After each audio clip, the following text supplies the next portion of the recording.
guys, welcome back to the channel, or welcome if you're new. I'm Becca, and on this channel I am reacting my way through eating disorder recovery alongside complex chronic illness, one video at a time, and today I am so excited to tackle Swan Song by The Big Push. I'm really excited to get into one of their original songs. This is actually, I was reading a little bit in the description, not like the lyrics or anything, but I was reading the first couple lines of the description. They said this is actually the first live performance they actually recorded, but they didn't put it out until a couple years after the fact. And I'm pretty sure I also saw Rin share this a month or two ago and say something about how it was possibly one of his favorite songs that they've ever done. So I wanted to get to it ever since then. So that's what we're gonna do. We're gonna get to it today. Swan Song, The Big Push, original music. Without further ado, let's take our breath and get into this reaction.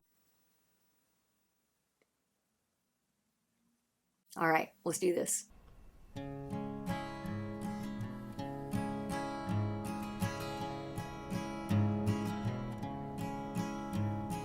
What do you see with the eyes in your head? Pitiful struggle, or are you content? Fear and anger so garishly close, resignation and ignorance tied up in bows. Here to a pauper, sad wasn't cloud, a joke had a punchline, people all around, rose-tinted glasses and no one is saying, a big waltzing blindfold, we are what we play.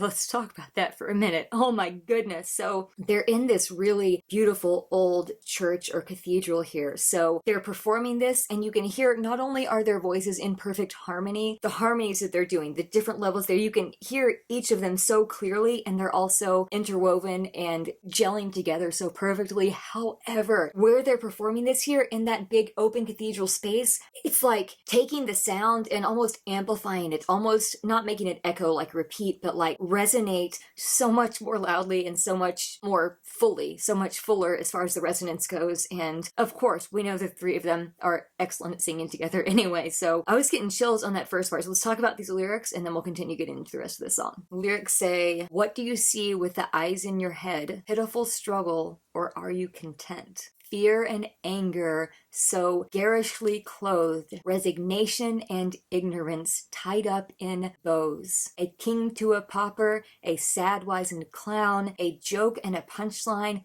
people all around." So let's just dissect and dive into those a little bit here. I think what it's saying there with what do you see with the eyes in your head? Are you seeing this pitiful struggle or are you content? So the eyes in your head, obviously your eyes are literally in your head, but also the eyes that are in your brain, the eyes that are in the metaphorical eyes that are in your mind and perceiving and looking at your own life and thinking about your own life. I think he's saying there when you're looking at your own life there, when you're in your own head, in your own mind, thinking about your own life, are you seeing just this struggle where you feel pitiful and pathetic and beaten down and like you're losing, or are you content in life? Have you been able to accept wherever you are and turn, even if you're in a bad situation, turn it into something that's a little less bad? And then is fear and anger so garishly clothed, because fear and anger, they will destroy and they can almost push everything else out, and garishly meaning like hard on the eyes, hard to see, hard to witness, hard to look at. And that fear and anger is hard to look at. It is so garishly clothed. It is so violently vibrant, not vibrant in a good way, but like on a violent level. Resignation and ignorance tied up in bows. So a lot of times, you said, are you content? And then there's the resignation, kind of resigning yourself to whatever reality is. Now, are you resigning yourself to that fear and anger, or are you resigning yourself to being content? Who knows which direction that's going. But the resignation and ignorance tied up in bows could also mean that like those things could be a gift. And that doesn't sound like it. It doesn't sound like ignorance would be a gift. However, a lot of times if you're ignorant to something, and this does not mean idiotic, it does not mean stupid, it simply means not aware of, not knowledgeable about, or not informed about some particular thing. You are just ignorant to whatever this truth is. So I'm not using that as an insult, literally just as a descriptive word. But ignorance, there's a reason that the saying ignorance is bliss exists, because a lot of times if you're ignorant to something, you aren't necessarily aware of the painful hard side of it either, of the dark side of it, of the side that is that fear and anger. Being able to just live in bliss of ignorance of those things is a pretty tempting idea some of the time. And the resignation sort of again gift as well, because you have to get to that place of radical acceptance of whatever your situation is to be able to really resign yourself to it. Being able to have that resignation to wherever you are in life at any given point in time is a gift in and of itself, because it's really hard to get to that place of acceptance and resignation. And yeah, it's just, I love that. And the rest of this verse, they ended it with a king to a pauper, a sad wizened clown, a joke and a punchline, people all around. So I think they're just like a king to a pauper. I'm not sure if what they're going for here is they're saying like from a king to a pauper, meaning from the lowest to the highest or the highest to the lowest, everyone can deal with this type of experience, or if they're saying like you went from a king to someone who you thought was up here and now you feel like a pauper because you feel down like this. You feel like a sad wizened clown. So clowns are happy and funny. However, when they get the knowledge, when they have the information and don't have the ignorance anymore, their eyes are open to the reality and the pain of this world and the situation. And then I think that's why they're sad, because they're wizened. They got that wisdom, but having that knowledge and that wisdom can really make you sad and destroy your laughter and your humor and your ability to just have fun and be silly. And then a joke and a punchline, people all around. I think that right there is just saying, I feel like a joke, I feel like a punchline. I see all these people all around me in life, metaphorically or literally, and I feel like they're all pointing at me. They're all laughing at me. I feel like I am a joke of a person. I feel like my life is a punchline, and this is a really hard place to be. All right, let's take it back, get that transition, and keep on going. Punchline, people all around,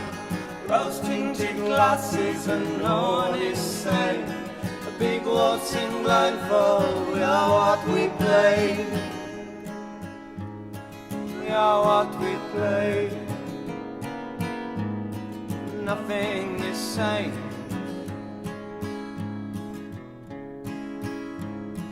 Okay. Wow.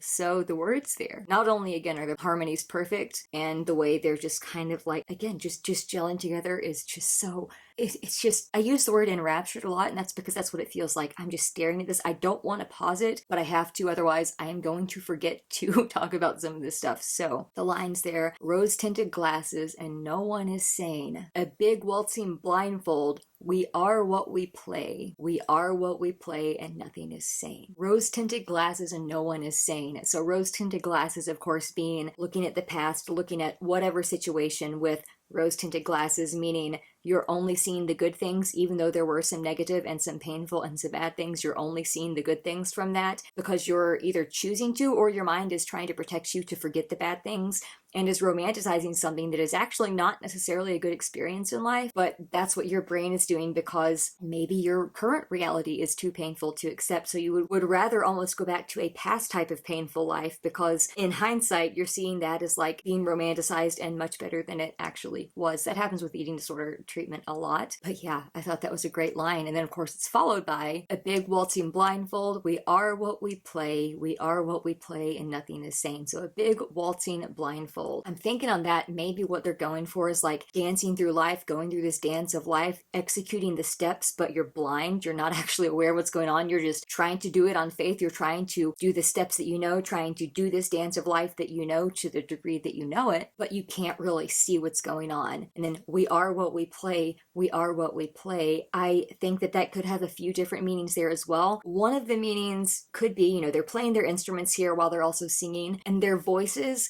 in and of themselves are instruments. So they are what they play. They are this music. They are their voices. They are the message and the lyrics that they're putting out with this song. That is their life. Also, though, we are what we play could mean we are, as humans in general, the human race, we are what we play, what we put on, who we pretend we are in any given circumstance, who we present ourselves as being from this situation to this situation. We are what we project to the world. We are the part that we play. All the world is stage, and the men and women merely players. We are what we play. Whatever role we inhabit, that's what we are. I don't know if that's where they're going with that. That's where my mind kind of went a little bit. And then ending that with, and nothing is sane, is just, it's just a little unsettling, because we are what we play, and then you realize nothing in this world is sane. Nothing in this world is really completely sane. And that's a very powerful statement and kind of realization to have, that nothing is sane, because everything has its own degree of like, I don't like using the word crazy casually, but I'm blanking on another word right now. But literally it's like you look around and nothing really makes sense. Nothing really is logical. Nothing really feels sane, especially if you're dealing with a lot of your own pain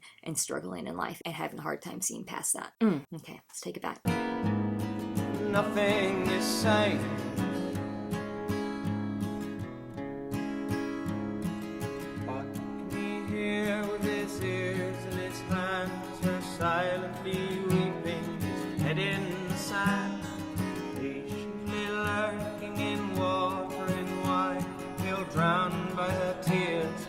choke on his time. Forsaken and taken too soon for murdering old mother, we'd dance on the moon. Deaf to the thunder that silently cracks, we're holding our breath until her collapse.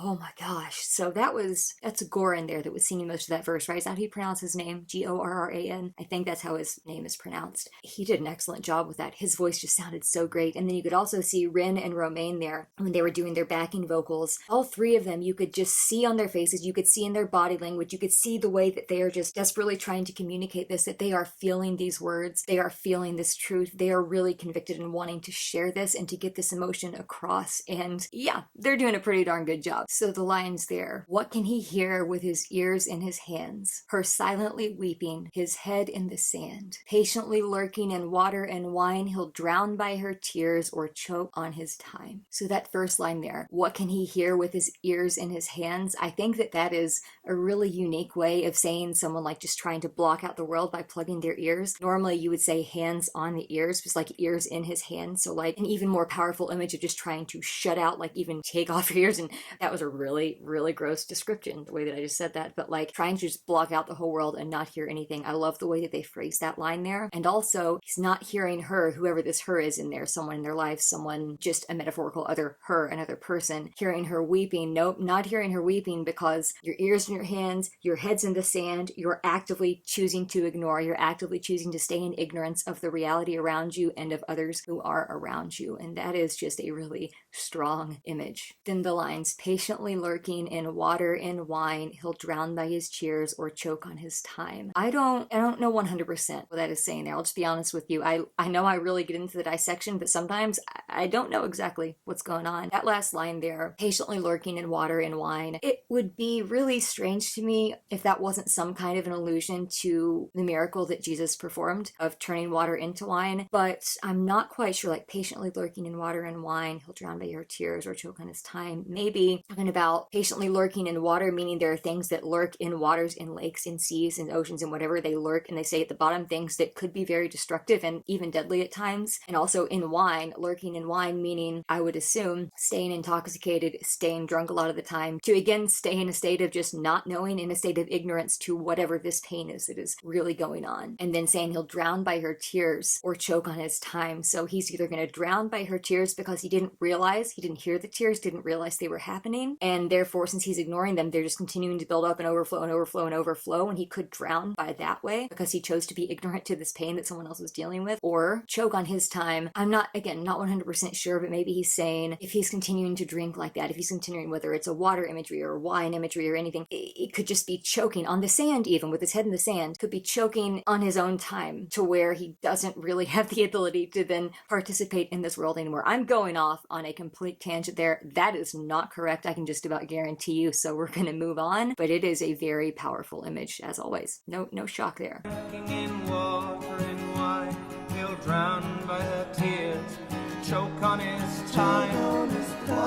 Forsaken and taken too soon for murdering old mother, we'd dance on the moon. Deaf to the thunder that silently cracks, we're holding our breath until her collapse.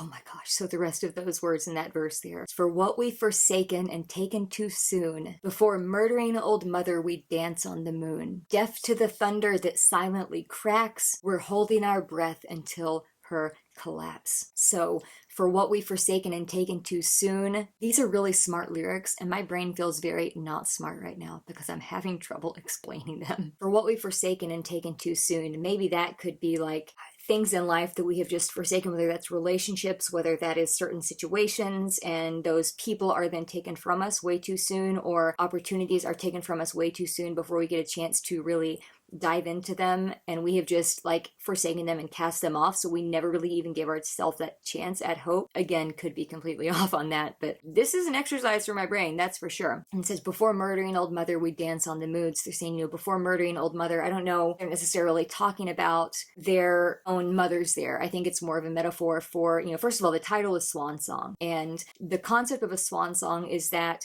before it dies, a swan does its like most elaborate display of beauty and just absolute gorgeousness before it literally dies. It's its last thing. So Swan Song's like the big, last, beautiful, explosive thing that is just mesmerizing before you're gone. And maybe that's what they're going with that there before murdering all the mother. Maybe that's like the swan imagery there. I also think that it could be saying with that we dance on the moon part, we will find a way to defeat gravity if it means that we're not murdering old mother, whatever they're referring to as old mother now. It could be their actual moms. That could be one layer that they're going with there. But this her that they brought up throughout the song thus far, whatever that imagery that they're going for is, saying we would dance on the moon before we murdered that, before we murdered her. And dancing on the moon is something that's impossible to do because there is a lack of gravity on the moon. So you can't literally like just dance on the moon. So saying like this is something that's impossible, but we would find a way to do the impossible before we would do this other thing. Deaf to the thunder that silently cracks, we're holding our breath until her collapse.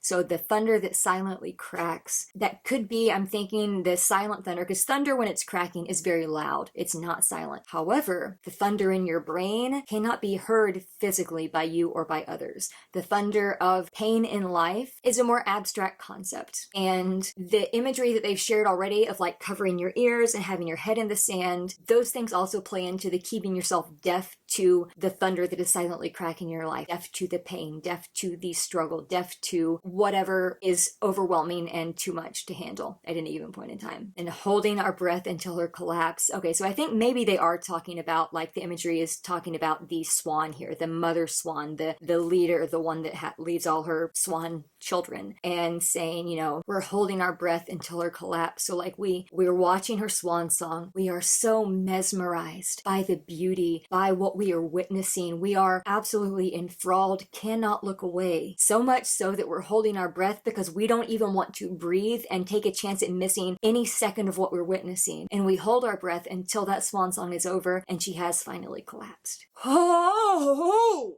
my goodness. Oh my goodness. Whew. It's powerful. Okay, let's keep going. Up under the silently cracks, we're holding our breath until her collapse.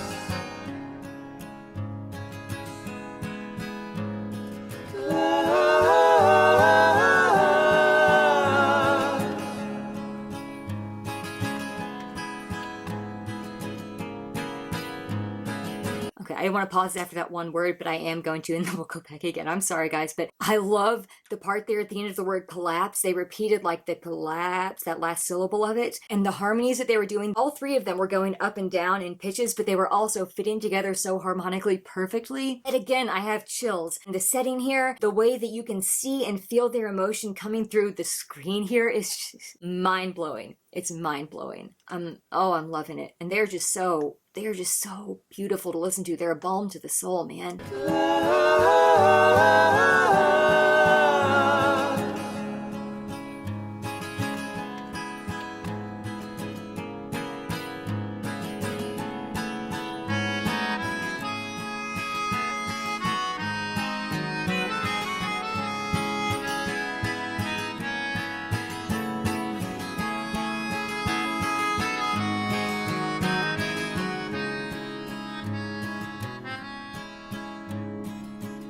Now, I just quickly want to point out here, I was not expecting to see a melodica, that instrument that Ren is playing there. The keyboard with the tube that he's blowing into there while also playing it. I was not expecting that, and I was so happy to see that. It just made my brain light up and made my heart so happy because, yet again, it's an element that you don't always necessarily see people incorporate, and Ren himself, we know, is super creative. We also know the whole daggone band is creative in incorporating things, so I'm so in love with the fact that they included that instrument in here. It just, again, adds another layer. It's just amazing me. What do you feel with your heart in your chest? Some few thousand years could soon come to rest. Do you feel the butcher, the bullet that bores with corkscrewing chaos and mighty roar? What do you feel with your heart in your chest? Some few thousand years could soon come to rest. on the shoulders of man and his bag full of bombs. Bell tolling destruction, our final song. Bell tolling destruction, bell tolling destruction, our final song. Bell tolling destruction, our final song.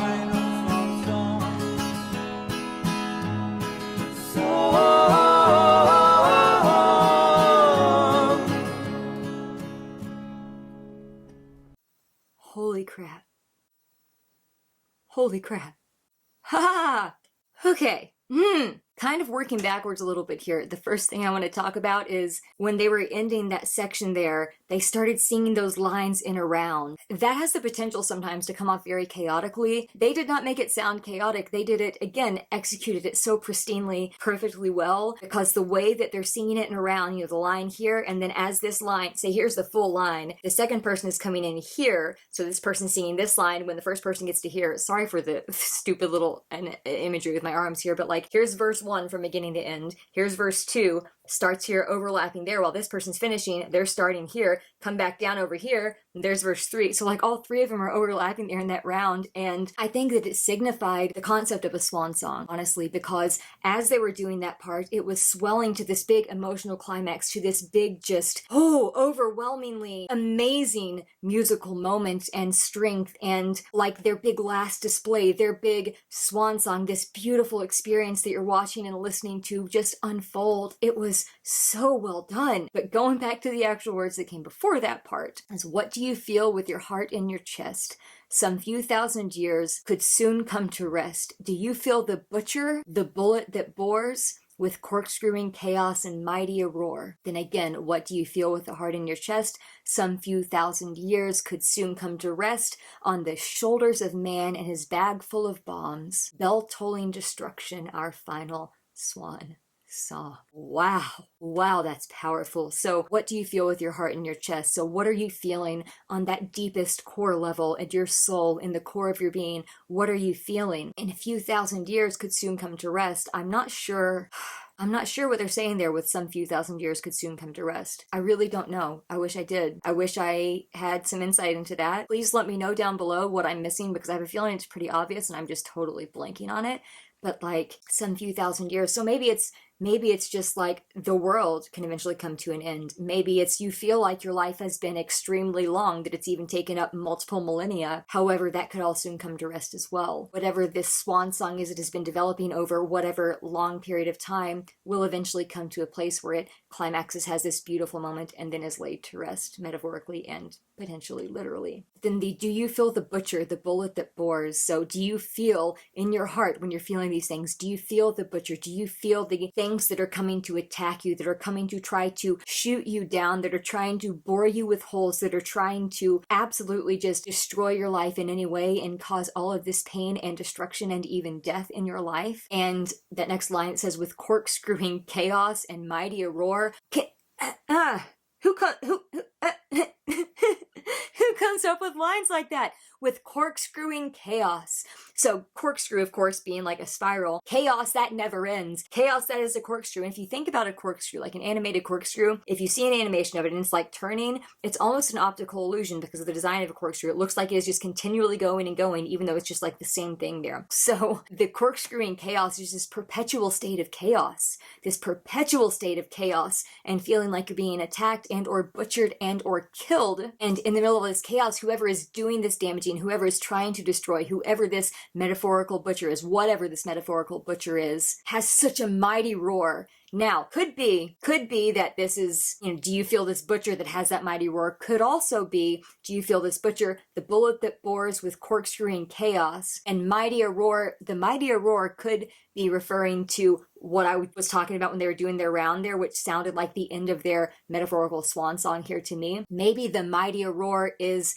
actually relating to the swan song and the projection and the display of beauty and grandeur and all of this before it fizzles out. That's an image and a half, man. That's an image and a half. And then, of course, the rest of the verse, what do you feel with your heart in your chest? Again, some few thousand years could soon come to rest. But then it says, on the shoulders of man and his bag full of bombs, bell-tolling destruction, our final swan song. So I think what it's saying there, some few thousand years could soon come to rest. Maybe they're just talking about the earth there. Maybe they're talking about humanity, saying that maybe that's going to come to rest. And or again, this long period of whatever you've been enduring in life that's eventually going to have an end. It's eventually going to come to rest, but it's going to rest on the shoulders of man and his bag full of bombs. So that right there, I mean, it's a little bit violent, not like gory, descriptive violent, but if you think about it, all of the literal bombs in the world, they are so destructive. All of the different instances in history during wars or other times where there has just been such mass destruction due to bombs, but also each human being just kind of walking around in this world, there are so many humans who, again, literally just serve to tear down other people. That's literally their main objective in life. That's all they care about. And they are essentially a person who is walking around with a bag of bombs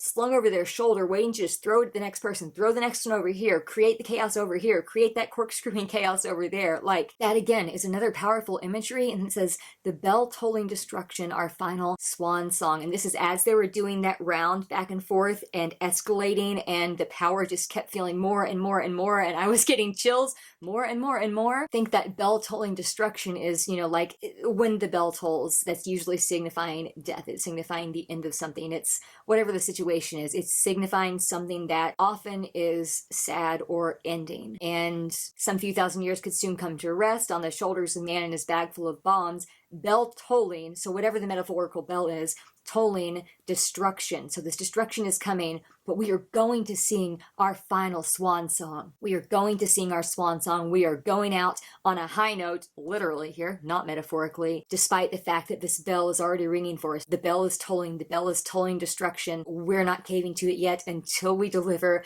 our final swan song. And oh boy, have they delivered this. Ha! Okay, let's watch the end of this. My goodness.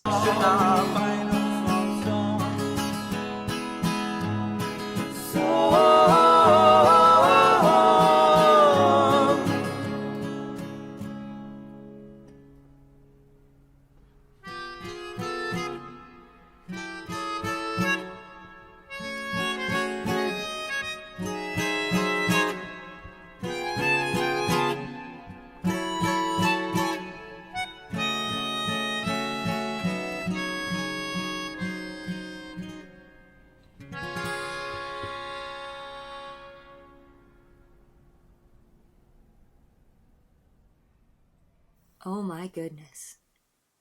Oh my goodness. So, oh my goodness gracious. I just want to quickly mention there, the way that Ren, when he got that melodica back out and Goran and Romain were still playing, those little licks that they were playing, they would play a measure and then like have a rest and a pause where they all fell out and it was just silence. Then they'd play another one, rest and a pause where it all fell out, almost signifying the different acts of this swan song, which they had already illustrated with their voices, but now they're illustrating it with this instrumental part here. And I get obsessed with the rests in songs because they add just as much as any notes do, because they literally can tie together a song that otherwise might feel a little jumbled. So those rests there, they're perfectly placed, and it's powerful to just kind of draw this whole concept together that they've been talking about this whole song to deliver this final swan song. And oh man, I just thought that was masterfully done. And I'm obsessed with all of these guys. I love watching them. I love listening to them. I think their voices are so perfect together, and you can tell that they genuinely love playing and singing together and genuinely love each other. So that just adds another layer of